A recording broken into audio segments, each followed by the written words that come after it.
हां, म्हणजे माझं म्हणणं काय आहे, तुम्हाला आन्सर कसे द्यायचे हे इंटरव्ह्यूसाठी बी तुम्हाला समजलं पाहिजे. जर आत्ता तुम्हाला इंटरव्ह्यूला असते, इंटरव्ह्यूचं पॅनल कुठूनही आलेलं असतं. समजा ते व्हॉटेव्हर मुंबईतनं जरी आलेलं असतं, त्यांनी तुम्हाला पहिला प्रश्न विचारला असता, की प्रशासनाच्या दृष्टीने जेव्हा तुम्ही म्हणताय तुम्ही अधिकारी बनणार आहे, तेव्हा आम्ही 1800 झाडं तोडणार आहोत, पण त्याच्या अगेन्स्ट 18,000 झाडं लावणार आहोत.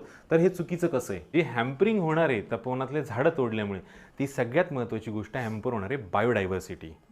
बायोडायव्हर्सिटी म्हणजे काय आहे, की एक झाड जेव्हा मोठं होतं तेव्हा त्या झाडावर राहणारे कीटक, त्यांच्यावर जगणारे पशुपक्षी, त्यांच्यावर जगणारे परत कीटक किंवा जे सॅप्रोफाईट्स असतील, हे जे सगळे आहेत, ही सगळी फूड चेन त्या एका झाडावर डिपेंडंट आहे.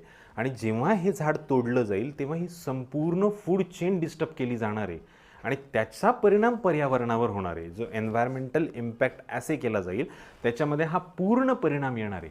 त्यासाठी जेव्हा तुम्ही नवीन झाड लावाल तर त्या नवीन झाडावर त्या प्रकारचे कीटक, त्यांच्यावर जगणारे त्या प्रकारचे पशुपक्षी आणि त्यांच्यावर जगणारे बाकी सॅप्रोफाईट्स वगैरे हे सगळे नष्ट होतील.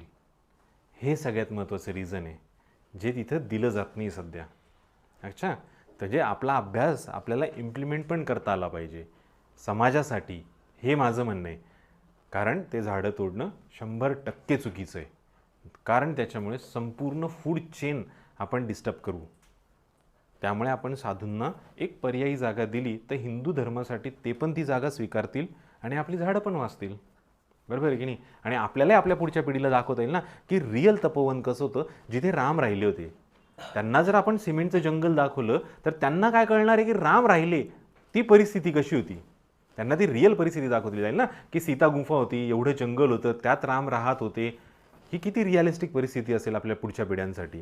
तर त्यांना आपल्या प्राचीन भारताचा वारसा, इतिहास तो त्यांना व्यवस्थित कळेल.